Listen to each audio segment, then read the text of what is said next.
Assalamualaikum warahmatullahi wabarakatuh. Kali ini kita kembali belajar secara online, yaitu pada subtema 2, tema 1 subtema 2 dengan materi pertumbuhan dan perkembangan manusia. Jadi semua manusia itu tumbuh dan berkembang anak-anak ya. Jadi kapan dimulainya pertumbuhan dan perkembangan manusia itu? Dimulainya pertumbuhan dan perkembangan manusia adalah sejak dari dalam kandungan. Ya, kembali Ibu ulangi bahwa pertumbuhan dan perkembangan manusia itu terjadi sejak dalam kandungan. Nah, kemudian pertumbuhan itu akan terus berlanjut, kemudian sampai dari dewasa, kemudian menjadi tua, seperti itu. Nah, anak-anak, pertumbuhan itu intinya ditandai dengan bertambahnya tinggi dan berat badan. Kemudian contoh dari pertumbuhan itu, misalnya dari lahir, kemudian menjadi balita, kemudian menjadi anak-anak, kemudian menjadi remaja, kemudian menjadi dewasa dan lanjut usia. Itu adalah namanya pertumbuhan, ditandai dengan bertambahnya tinggi dan berat badan. Misalnya kamu waktu bayi hanya memiliki berat badan 5 kilo, kemudian setelah kelas 3 menjadi beratnya 25 kilo, tingginya 125. Itu berarti kalian mengalami pertumbuhan. Sekali lagi Beratna katakan, pertumbuhan itu ditandai dengan bertambahnya tinggi dan berat badan. Seperti itu. Kemudian manusia selain tumbuh atau selain mengalami pertumbuhan, manusia itu akan mengalami perkembangan. Nah, kalau perkembangan ini ditandai dengan apa anak-anak? Perkembangan ini ditandai dengan perubahan kemampuan fungsi tubuh. Jadi perbedaannya, kalau pertumbuhan ditandai dengan bertambahnya tinggi dan berat badan, tetapi kalau perkembangan ditandai dengan perubahan kemampuan fungsi tubuh. Artinya begini, dari anak-anak yang misalnya hanya memfungsikan badannya untuk bisa tidur waktu bayi, kemudian kemampuannya berubah, bisa merangkak, kemudian bisa berlari tegak, berlari kencang ya, kemudian bisa berpikir, bisa mampu makan sendiri, mandi sendiri. Ini adalah namanya perkembangan manusia. Bagaimana? Sampai di sini kalian bisa membedakan pertumbuhan dan perkembangan sekaligus contohnya? Oke ya. Saya ulangi, kalau pertumbuhan itu contohnya dari bayi, balita, anak-anak, dewasa, orang tua. Itu namanya pertumbuhan.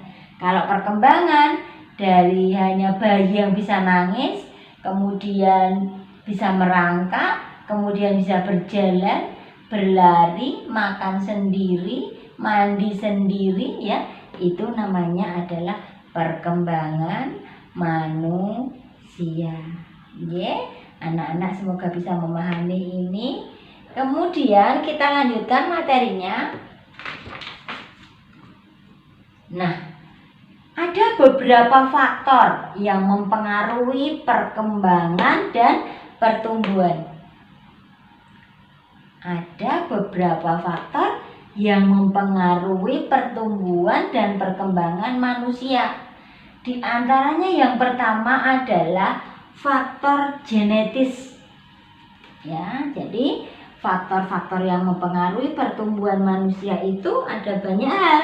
Satu namanya faktor genetis. Faktor genetis itu faktor keturunan anak-anak. Jadi kalian nanti maaf tingginya seberapa, kemudian bentuk rambutnya seperti apa, itu adalah faktor-faktor genetis atau faktor yang diturunkan dari orang tua. Kemudian yang kedua adalah faktor makanan. Makanan yang bergizi itu nanti akan membuat kalian tumbuh dengan sangat pesat. Bergizi seimbang, cukup vitamin, cukup karbohidrat, cukup mineral, cukup protein. Ini nanti akan membuat kalian menjadi tumbuh besar, pesat, perkembangan otaknya juga bagus ya. Ini adalah faktor makanan bergizi yang seimbang. Kemudian kondisi lingkungan. Nah, kondisi lingkungan ini bisa mempengaruhi anak-anak, bisa mempengaruhi pertumbuhan dan perkembangan kalian. Lingkungan kalian bersih, lingkungan kalian tidak ada polusi atau bebas dari polusi, nanti kalian akan tumbuh dengan baik, tumbuh dengan sehat ya. Sampah juga ditempatkan pada tempat sampah, tidak berserakan di mana-mana, tidak banyak lalat. Kamu nanti akan sehat. Kalau kalian sudah sehat, nanti kalian akan tumbuh dan berkembang dengan baik, tidak sakit-sakitan ya. Jadi kalian bisa tinggi, bisa badannya bisa bagus ya, tidak terlalu kurus atau tidak cacingan ya. Itu namanya adalah kondisi lingkungan. Kemudian yang keempat adalah kebiasaan berolahraga. Mungkin dari faktor genetis kalian tidak terlalu tinggi, bapaknya biasa saja, ibunya juga tidak terlalu tinggi, karena faktor olahraga ya. Jadi faktor kebiasaan berolahraga, kalian renang. Nah, kalian renang setiap hari, sehat ya, itu nanti kalian tiba-tiba menjadi tubuhnya menjadi bugar, kemudian tingginya bisa jadi tinggi sekali ya. Rajin berenang, badannya molor ya, jadi tinggi, sehat seperti itu. Kemudian istirahat anak-anak. Faktor yang mempengaruhi pertumbuhan dan perkembangan manusia yang berikutnya adalah istirahat yang cukup. Istirahat yang cukup itu yang bagaimana? Istirahat itu yang cukup itu kalau misalnya kalian anak-anak itu 8 jam tidur malam. Jadi kalian tidak boleh tidur terlalu malam, misalnya melihat TV atau bermain handphone ya. Kemudian istirahatnya kurang, jam 12 baru tidur. Kemudian kalian baru jam 6 sudah harus mempersiapkan sekolah, istirahat kalian kurang. Ini akan mempengaruhi pertumbuhan dan perkembangan tubuh kalian seperti itu. Nah, itu adalah faktor genetis yang bisa mempengaruhi pertumbuhan dan perkembangan manusia. Anak-anak, ini semua ya, kalian bisa mencari informasi seperti ini. Itu dari mana? Kalian bisa tahu pertumbuhan dan perkembangan manusia itu apa, kemudian faktornya apa saja. Dari mana kamu mendapatkan itu? Kalian bisa mendapatkan informasi dari berbagai cara ya. Jadi kalian itu bisa mendapatkan informasi tentang faktor pertumbuhan dan perkembangan manusia dari beberapa cara. Salah satunya adalah membaca teks. Dari membaca teks, yang berikutnya adalah wawancara. Nah, yang akan Bu Ratna terangkan di sini adalah yaitu yang wawancara. Nanti akan kita kupas ya. Jadi kita itu kalau sering membaca teks, membaca buku, kita akan tahu, oh iya, kita baca buku tentang pertumbuhan dan perkembangan manusia, kita jadi tahu, oh ini penyebabnya, Oh, ini faktor yang menghambat. Oh, ini faktor yang mempercepat pertumbuhan manusia.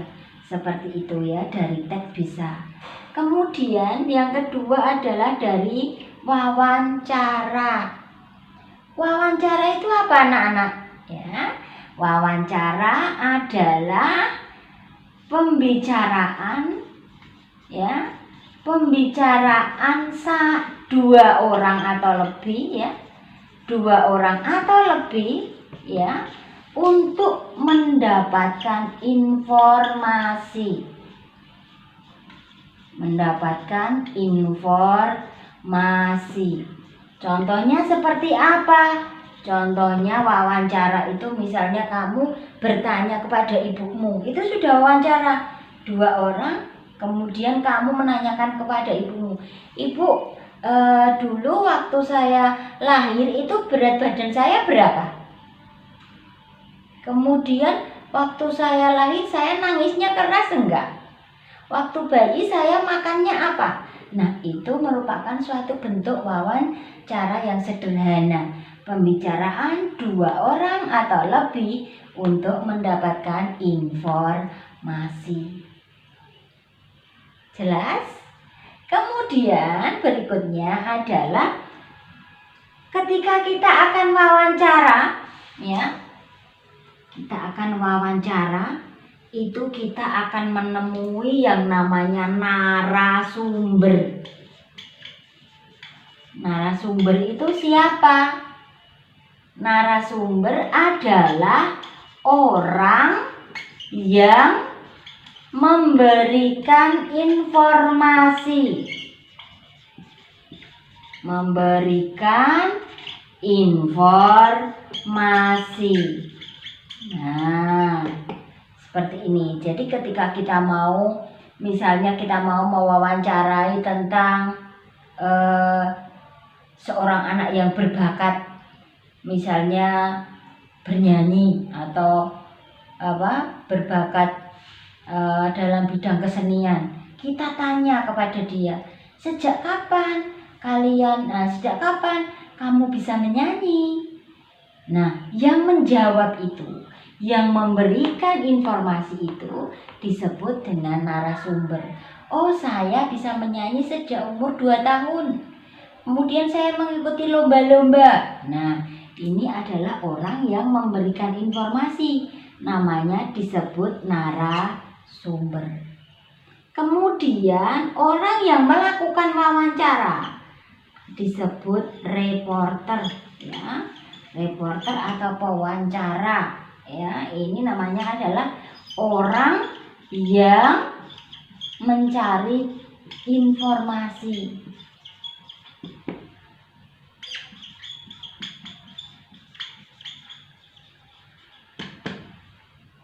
Seperti itu ya. Ini adalah narasumber, kemudian reporter atau lebih tepatnya pewawancara, ya. Orang yang bertanya dalam wawancara. Seperti itu. Jadi tadi dapat kita tarik kesimpulan lagi bahwa kita bisa mendapatkan informasi itu dari dua hal, dari membaca teks, kemudian dari wawancara. Nah, wawancara itu adalah pembicaraan dua orang atau lebih yang untuk mendapatkan informasi. Kemudian narasumber adalah orang yang memberikan informasi, orang yang kita tanyai, itu namanya adalah narasumber. Kemudian orang yang melakukan memberikan pertanyaan-pertanyaan, itu adalah disebut pewawancara atau reporter, ya. Orang yang mencari informasi. Seperti itu ya, anak-anak.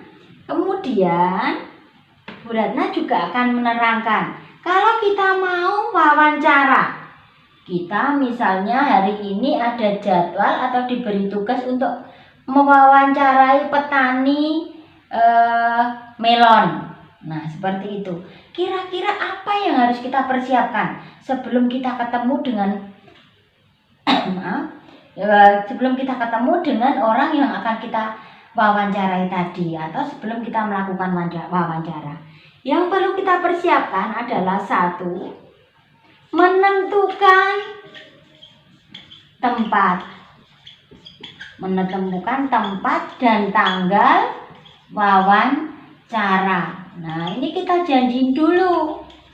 Nah, kita telepon dulu. Bapak bisa ketemu saya kapan ya? Saya akan melakukan wawancara dengan Bapak gitu. Oh iya, hari Senin tanggal 20 Juli. Oke, tempatnya di mana? Di resto resto happy apa di mana? Seperti itu kita tentukan nanti. Kemudian yang kedua, kita mencatat atau kita mempersiapkan pertanyaan-pertanyaan. Kita persiapkan dulu pertanyaannya nanti apa. Jangan-jangan kalau kita tidak mempersiapkan pertanyaan, nanti sampai di depannya bapaknya itu yang akan kita wawancarai, kita lupa gitu, nanti wawancaranya gagal. Jadi kita mempersiapkan dulu pertanyaannya. Misalnya, kapan Bapak menekuni pertanian melon ini? Apa saja pupuk yang Bapak gunakan agar buahnya banyak? Nah, kemudian rasanya manis dan seperti itu. Nanti kita persiapkan pertanyaan. Kemudian jangan lupa, sekarang sudah tidak mulai dicatat ya, kita mempersiapkannya alat recording atau alat rekam. Alat rekam atau alat catatan kalau kalian tidak punya ya, buku catatan dengan ballpoint tentunya. Nah, ini kita persiapkan semuanya. Jadi sebelum kita menemui narasumber atau orang yang akan kita wawancarai, kita menentukan dulu tempatnya di mana, tanggalnya kapan. Kemudian kita mempersiapkan pertanyaan, ditulis dulu pertanyaannya apa. Kemudian alat rekamnya atau buku catatannya kita siapkan nanti agar kita dapat menyampaikan. Misalnya kita beritakan kepada teman-teman kita, oh ini kita tulis, kita rangkum dan kita sampaikan atau kita rekam ya, seperti itu. Nah, ini wawancara sudah Bu Ratna jelaskan semuanya, dari orangnya disebut apa, kemudian persiapan sebelum wawancara itu apa. Nah, itu sudah Bu Ratna jelaskan. Kalian di rumah juga bisa menjadi pewawancara atau reporter loh ya. Jadi kamu tanya ke mama, mama sebagai narasumbernya yang akan memberikan informasi. Mama, kapan saya ini lahir? Oh, tanggal 12 Agustus tahun 2012 misalnya, seperti itu. Waktu itu saya gemuk enggak? Nah, seperti itu kalian yang bertanya atau reporternya atau pewawancaranya, kemudian ibu kalian sebagai narasumbernya, seperti itu. Nah, kemudian kalau sudah seperti itu, kalian tentu sudah jelas bagaimana wawancara, bagaimana pertumbuhan dan perkembangan manusia. Nah, dari apa yang sudah kita wawancara tadi, hasil dari wawancara tadi tentunya akan kita ceritakan. Ya, akan kita ceritakan. Ceritakannya bisa secara lisan atau secara tertulis hasilnya. Nah, kemudian apa saja yang perlu diperhatikan dalam menulis cerita? Ini yang menulis cerita berarti secara tertulis ya. Apa saja? Kalian harus memperhatikan huruf atau kaidah penulisan bahasa yang baik. Huruf kapital itu untuk nama orang itu depannya harus kapital. Nama kota, misalnya Jakarta, J-nya harus kapital. Ya. Kemudian Dito, berarti D-nya harus besar, seperti itu. Nama tempat, nama orang itu harus pada awal kalimatnya harus huruf kapital. Kemudian yang memerlukan huruf kapital lagi adalah waktu permulaan kalimat ya. permulaan kalimat. Nah, ini atau paling depan kalian menulis itu perlu huruf kapital. Kemudian menggunakan tanda baca yang baik. Kemudian bahasanya yang santun, yang sesuai dengan kaidah, ya, sesuai dengan ejaan yang disempurnakan, ya. Jadi tidak elu gue gitu tidak boleh, itu tidak ada dalam kaidah bahasa Indonesia, bukan bahasa yang baku dan benar seperti itu ya. Elu gue apa lo, itu tidak boleh, harus Anda, saya, kamu, kita. Nah, seperti itu ya, harus jelas. Nah, seperti itu. Kalau tertulis seperti ini, kemudian kalau diceritakan, kalian nanti menuliskan menceritakan hasil wawancara tadi, misalnya dengan bercerita, itu harus juga menggunakan bahasanya yang santun, bahasa tubuhnya yang bagus, yang menarik, ya. Jadi tidak membuat orang yang mendengar itu bosan. Orang yang mendengar itu namanya adalah audiens, ya. Jadi pendengar atau audiens itu tidak bosan. Kok ngono-ngono wae toh? Nanti yang mendengarkan tidur, ya. Tapi kalau kamu menyampaikannya dengan bahasa yang baik, dengan bahasa tubuh yang baik juga, nanti mereka akan respon, ya, akan semangat mendengarkan cerita dari kalian. Itu saja yang dapat Bu Ratna sampaikan untuk pertemuan kali ini. Muatan bahasa Indonesia agak banyak ya, Dek. Nanti tolong tetap dipelajari. Kemudian untuk tugas kalian nanti adalah mengerjakan halaman 35 sampai halaman 36. Itu yang bisa Bu Ratna sampaikan.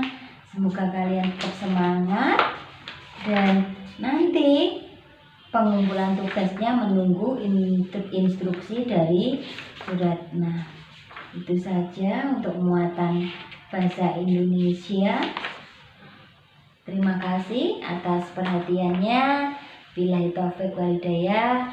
Wassalamualaikum warahmatullahi wabarakatuh. Tetap semangat, stay at home, stay healthy. Oke, terima kasih.